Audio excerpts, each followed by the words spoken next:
ಆಗುವಂತಹ ಪ್ರದೇಶದಲ್ಲಿ ಏನಾದರೂ ಸಿಗುತ್ತಾ?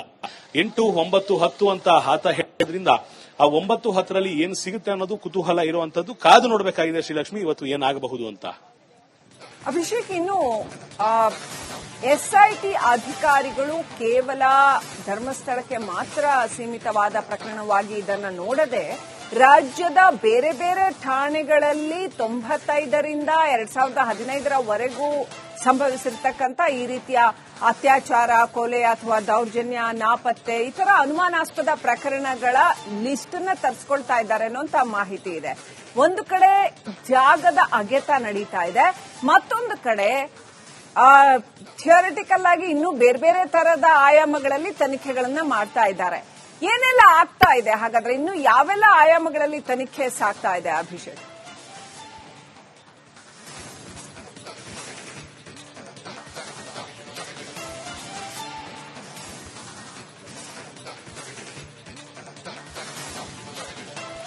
ಲಕ್ಷ್ಮಿ, ಮೊದಲನೇದಾಗಿ ಇಲ್ಲಿ ಧರ್ಮಸ್ಥಳ ಜನರು ಹೇಳೋ ಪ್ರಕಾರ ಒಂದು ಪ್ರಾಕ್ಟಿಕಲ್ ಆಸ್ಪೆಕ್ಟ್ ಅನ್ನ ನಾವು ನೋಡಬೇಕಾಗುತ್ತೆ. ಮತ್ತೊಮ್ಮೆ ನೇತ್ರಾವತಿ ನದಿಯನ್ನ ತೋರಿಸಬೇಕು ಅಂತ ಕ್ಯಾಮರಾ ಪರ್ಸನ್ ಮಹೇಶ್ನ ಕೇಳ್ತಾ ಇದ್ದೇನೆ. ಈಗ ಒಂದು ಹಂತದಲ್ಲಿ ನಿಮಗೆ ನಮ್ಮ ಇತರೆ ಮಾಧ್ಯಮದ ಸಿಬ್ಬಂದಿಯ ಛತ್ರಿಯನ್ನ ಹಿಡಿದು ಒಂದು ದಡದಲ್ಲಿ ನಿಂತಿರುವಂತ ಚಿತ್ರಣವನ್ನ ನಾವು ತೋರಿಸ್ತಾ ಇದ್ದೇವೆ. ಅಲ್ಲಿಯೂ ಕೂಡ ನದಿ ಯಾವಾಗ ಮಳೆ ಹೆಚ್ಚಾಗುತ್ತೆ ಆ ಸಂದರ್ಭದಲ್ಲಿ ಹರಿದು ಬರುತ್ತೆ. ಅದೇ ರೀತಿ ಈ ನದಿಯಲ್ಲಿ ತೇಲಿ ಬಂದ ಅನಾಥ ಶವಗಳನ್ನ ಆಗಿನ ಕಾಲದಲ್ಲಿ ಸ್ಮಶಾನ ಇಲ್ಲದಿದ್ರಿಂದ ಅದೇ ಜಾಗದಲ್ಲಿ ಪೋಸ್ಟ್ ಮಾರ್ಟಮ್ ಅನ್ನ ಮಾಡಿ ನದಿಯ ದಂಡೆಯ ಪಕ್ಕದಲ್ಲೇ ಹೂಳಲಾಗ್ತಿತ್ತು ಅಂತ ಮಾಹಿತಿಯನ್ನ ಕೊಟ್ಟಿರುವಂತದ್ದು. ಅದೇ ರೀತಿ ಬಂದಂತ ಹೆಣಗಳನ್ನ ಪೊಲೀಸರ ಸಮ್ಮುಖದಲ್ಲಿ ನಾವು ಪೋಸ್ಟ್ ಮಾರ್ಟಮ್ ಅನ್ನ ಮಾಡಿದ ನಂತರವಷ್ಟೇ ಈ ಕಡೆ ಈ ವ್ಯಕ್ತಿ ಏನು ಪಾಯಿಂಟ್ ಗುರುತಿಸಿ ತೋರಿಸಿದ್ದಾನೆ 8, 9, 10 ಅಲ್ಲಿಯೂ ಕೂಡ ಅದೇ ರೀತಿ ಆಗಿರುವಂತಹ ಸಾಧ್ಯತೆ ಇದೆ ಅಂತ ಧರ್ಮಸ್ಥಳದ ಜನರು ಹೇಳ್ತಿರುವಂತದ್ದು. ಮತ್ತೊಂದು ಗಮನಿಸಬೇಕಾಗಿರುವಂತಹ ಅಂಶ ಎಲ್ಲಿ ಕ್ರೂಷಿಯಲ್ ಆಗುತ್ತೆ ಅಂದ್ರೆ, ಈ ಅನಾಮಧೇಯ ಶವಗಳು, ಅನಾಥ ಶವಗಳು ಬಂದಾಗ ಒಂದು ವೇಳೆ ಪೊಲೀಸರು ಮಹಜರನ್ನ ಮಾಡಿ ಆ ದಾಖಲಾತಿ ಸಿಕ್ಕಲ್ಲಿ ಈ ವ್ಯಕ್ತಿ ಹೇಳ್ತಿರುವಂತ ಶವಕ್ಕೂ ಆ ಜಾಗದಲ್ಲಿರುವ ಶವಕ್ಕೂ ಸಂಬಂಧ ಇಲ್ಲ ಅಂತ ನಾವು ಮೇಲ್ನೋಟಕ್ಕೆ ಹೇಳ್ಬೋದಾಗಿರುವಂತದ್ದು. ಒಂದು ವೇಳೆ ಈತ ತೋರಿಸಿದಂತ ಜಾಗದಲ್ಲಿ ಶವ ಸಿಕ್ಕು ಆ ವಿಚಾರವಾಗಿ ಪೊಲೀಸರು ಮಹಜರನ್ನ ಮಾಡಿರುವಂತ ದಾಖಲೆಯನ್ನ ಹೊಂದಿಲ್ಲವಾದರೆ ಯಾವ ಕಾರಣಕ್ಕೆ ಪೊಲೀಸರು ಅವರ ಕರ್ತವ್ಯವನ್ನ ನಿಭಾಯಿಸಿಲ್ಲ ಅನ್ನೊಂದು ಪ್ರಶ್ನೆಗೆ ಪೊಲೀಸರೇ ಉತ್ತರ ನೀಡಬೇಕಾಗುತ್ತೆ ಅನ್ನೋದನ್ನ ನಾವಿಲ್ಲಿ ಮರಿಬಾರದು. ಮತ್ತೊಂದು ಕಡೆ ಇರುವಂತಹ ಪಾಯಿಂಟ್ ಆಫ್ ಟೆನ್ಷನ್ ಏನು ಅಂದ್ರೆ, ಇಲ್ಲಿರುವಂತಹ ಜನರ ಪ್ರಕಾರ ಧರ್ಮಸ್ಥಳದಲ್ಲಿ ಒಂದಿಷ್ಟು ಜನರ ಮೂಢನಂಬಿಕೆ ಇರುವಂತದ್ದೇನು ಅಂದ್ರೆ, ಶಿವನ ಊರಾಗಿರೋದ್ರಿಂದ ನೇರವಾಗಿ ಇಲ್ಲಿ ನಾವು ಸಾವನ್ನಪ್ಪಿದ್ರೆ ಶಿವನ ಪಾದ ಸೇರ್ತೇವೆ ಅನ್ನೋ ಒಂದು ನಂಬಿಕೆಯಿಂದ ತುಂಬಾ ಜನ ಬೆಟ್ಟದಲ್ಲಿ ಸೂಸೈಡ್ ಮಾಡ್ಕೊಂಡಿದ್ದಾರೆ, ನದಿಗೆ ಬಿದ್ದು ಸೂಸೈಡ್ ಮಾಡ್ಕೊಂಡಿದ್ದಾರೆ. ಅದರ ಜೊತೆ ಒಂದಿಷ್ಟು ಜನ ಕಾಲು ಜಾರಿ ಬಿದ್ದ ಪ್ರಕರಣಗಳು ಕೂಡ ಇರೋದ್ರಿಂದ ಬೆಟ್ಟದಲ್ಲಿ ನೇಣು ಹಾಕಿಕೊಂಡು ಸತ್ತವರನ್ನ, ವಿಷ ತೆಗೆದುಕೊಂಡು ಸತ್ತವರನ್ನ ಅಥವಾ ನಾನಾ ಕಾರಣಗಳಿಂದ ಸಂಪರ್ಕದಲ್ಲಿರಿ. ಅಭಿಷೇಕ್, ದಯವಿಟ್ಟು ಹಾಗೆ ಸಂಪರ್ಕದಲ್ಲಿರಿ. ಬ್ರೇಕಿಂಗ್ ಅಪ್ಡೇಟ್ ಬರ್ತಾ ಇದೆ. ಹಿಟಾಚಿ ಮೂಲಕ ಸ್ಥಳದಲ್ಲಿ ಉತ್ಖನನ ಕಾರ್ಯ ನಡೀತಾ ಇದೆ. ಈಗಷ್ಟೇ ದೃಶ್ಯಗಳಲ್ಲಿ ಕೂಡ ನೀವು ನೋಡ್ತಾ ಇದ್ರಿ ಯಾವ ರೀತಿ ಹಿಟಾಚಿಗಳನ್ನ ತರಿಸಿ, ಕಾಡಿನ ಒಳಗಡೆ ಹಿಟಾಚಿಗಳನ್ನ ತರಿಸಿ ನಿಧಾನವಾಗಿ ಉತ್ಖನನ ಕಾರ್ಯ ಮಾಡ್ತಾ ಇರ್ತಕ್ಕಂಥದ್ದು. 6ನೇ ಸ್ಥಳ ಪಾಯಿಂಟ್ ನಂಬರ್ 6 ಅಲ್ಲಿ ಇವಾಗ ಉತ್ಖನನ ಕಾರ್ಯ ನಡೀತಾ ಇದೆ. ಅಲ್ಲಿ ಏನಾದ್ರೂ ಸಿಗುತ್ತಾ ಅನ್ನೋದನ್ನ ಕಾದು ನೋಡ್ಬೇಕು. ಇಂಚಿಂಚು ನೋಡಿ, ಈ ದೃಶ್ಯಗಳು ಲೈವ್ ದೃಶ್ಯಗಳು. ಈ ಕ್ಷಣ ಧರ್ಮಸ್ಥಳದಲ್ಲಿ ನಡೀತಾ ಇರತಕ್ಕಂಥ ಘಟನೆಯ ಲೈವ್ ದೃಶ್ಯಗಳನ್ನ ನೋಡ್ತಾ ಇದ್ದೀರಿ. ಯಾವ ರೀತಿನಲ್ಲಿ ಹಿಟಾಚಿಗಳನ್ನ ತರಿಸಿ ಅಲ್ಲಿ ಅಗೆಯುವ ಕೆಲಸ ಮಾಡ್ತಾ ಇದ್ದಾರೆ ಅನ್ನುವಂಥ ದೃಶ್ಯಗಳನ್ನ ನೋಡ್ತಾ ಇದ್ದೀರಿ. ನೇತ್ರಾವತಿ ತೀರದಲ್ಲಿ ಸ್ವಲ್ಪ ಒಳಭಾಗದಲ್ಲಿ ಕಾಡಿನಲ್ಲಿ ಪಾಯಿಂಟ್ ನಂಬರ್ 6 ಇದೆ. ಅದು ಮೋಸ್ಟ್ಲಿ ಅಲ್ಲಿ ಅಗೆದಿರ್ತಕ್ಕಂಥ ಮಣ್ಣನ್ನ ತೊಳಿತಾ ಇದೆ. ಸ್ವಲ್ಪ ಒಳಗಡೆ ಮೂವ್ ಆಗುತ್ತೆ ಹಿಟಾಚಿ.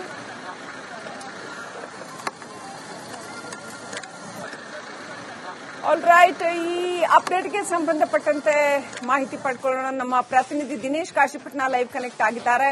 ದಿನೇಶ್, ಹಿಟಾಚಿಗಳನ್ನ ತರಿಸಿ ಅಗಿತಾ ಇದ್ದಾರೆ. ಮೊದಲ ಗುಂಡಿಯನ್ನ ನಾವು ನೋಡಿದ್ರೆ 8 ಅಡಿ ಆಳ ಮತ್ತೆ 15 ಅಡಿ ಅಗಲ ಆಗಿದ್ರು. ಈಗ ಉಳಿದ ಗುಂಡಿಗಳನ್ನ 5ರವರೆಗೂ ಕೂಡ ನಡೆದಿದೆ. ನಿನ್ನೆ ಇವತ್ತು 6ನೇ ಪಾಯಿಂಟ್ ಇಂದ ಅಗೆತದ ಕಾರ್ಯ ಶುರುವಾಗಿದೆ.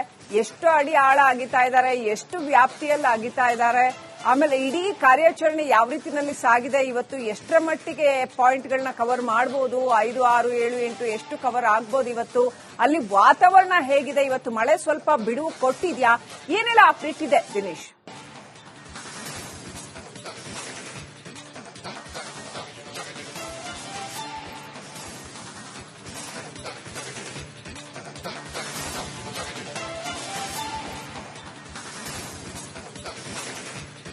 ಓಕೆ, ಸಂಪರ್ಕ ಸಾಧ್ಯ ಆಗ್ತಾ ಇಲ್ಲ. ನೋಡ್ತಾ ಇದೀವಿ ನಾವು 6ನೇ ಜಾಗದಲ್ಲಿ ಇವಾಗ ಅಗೆತ ಶುರು ಮಾಡಿದ್ದಾರೆ. ಹಿಟಾಚಿ ತರಿಸಿ ಅಗೆತ ಶುರು ಮಾಡಿದ್ದಾರೆ. ಅದು ಸ್ವಲ್ಪ ನೇತ್ರಾವತಿ ನದಿಗೆ ಹತ್ತಿರದಲ್ಲಿ ಇರ್ತಕ್ಕಂಥದ್ದು. ಗೊತ್ತಿಲ್ಲ, ಈ ಶವಗಳನ್ನ ಹೀಗೆ ತಂದು ಇಲ್ಲಿ ಹೂತಿದ್ದೀನಿ ಅಂತ ಹೇಳುವಾಗ ಆತ ಯಾರ ಮುಖಾಂತರ ಈ ಶವಗಳನ್ನ ತಂದ, ಎಲ್ಲಿಂದ ಬಂದವು ಈ ಶವಗಳು, ಯಾವ ವಾಹನದಲ್ಲಿ ತಗೊಂಡ್ ಬಂದ, ಈ ಕಾಡಿನ ಅಂಚಿನವರೆಗೂ ಯಾರು ತಂದು ಕೊಟ್ರು, ಒಬ್ಬನೇ ಹೊತ್ಕೊಂಡ್ ಬಂದಿದ್ದ ಅಥವಾ ಬೇರೆ ಯಾವ್ದಾದ್ರೂ ತರದಲ್ಲಿ ಅದನ್ನ ಸಾಗಿಸಲಾಯ್ತಾ, ಕಾರ ಮತ್ತೊಂದ, ಹೇಗೆ ಸಾಗಿಸಲಾಯ್ತು, ಅಥವಾ ಅವು ಯಾವ ಶವಗಳು, ಇದೆಲ್ಲ ಡೀಟೇಲ್ಸ್ ಅನ್ನ ಕೂಡ ಎಸ್ಐಟಿ ತನಿಖಾಧಿಕಾರಿಗಳಿಗೆ ಆತ ಕೊಟ್ಟಿರಲೇಬೇಕು.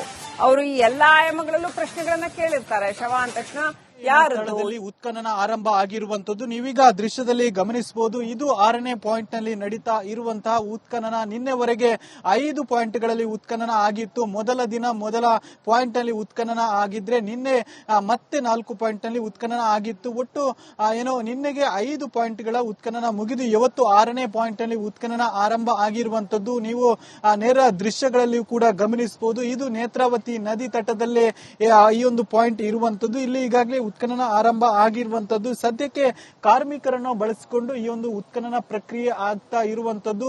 ಮುಂದೆ ಇಟಾಚಿಯನ್ನು ಕೂಡ ತರುವಂತಹ ಸಾಧ್ಯತೆ ಇದೆ. ಈಗಾಗಲೇ ಇಟಾಚಿ ಬರ್ತಾ ಇದೆ ಅನ್ನುವಂತ ಮಾಹಿತಿಗಳು ಸಿಗ್ತಾ ಇರುವಂತದ್ದು. ಮುಂದೆ ಈ ಪಾಯಿಂಟ್ ಆದ ಬಳಿಕ ಬೇರೆ ಪಾಯಿಂಟ್ ನಲ್ಲಿ ಇಟಾಚಿ ಮೂಲಕ ಒಂದು ಉತ್ಖನನ ಆರಂಭ ಆಗುವಂತಹ ಸಾಧ್ಯತೆಗಳು ಇರುವಂತದ್ದು. ಈಗ ನೇರ ದೃಶ್ಯಾವಳಿಯಲ್ಲಿ ಕೂಡ ಗಮನಿಸಬಹುದು. ಇದು 6ನೇ ಪಾಯಿಂಟ್ ನಲ್ಲಿ ನಡೀತಾ ಇರುವಂತಹ ಉತ್ಖನನ ಪ್ರಕ್ರಿಯೆ. ಒಟ್ಟು 5 ನಿನ್ನೆಗಾಗಿತ್ತು. ಇವತ್ತು 6ನೇ ಪಾಯಿಂಟ್ ನಲ್ಲಿ ಉತ್ಖನನ ಆರಂಭ ಆಗಿರುವಂತದ್ದು.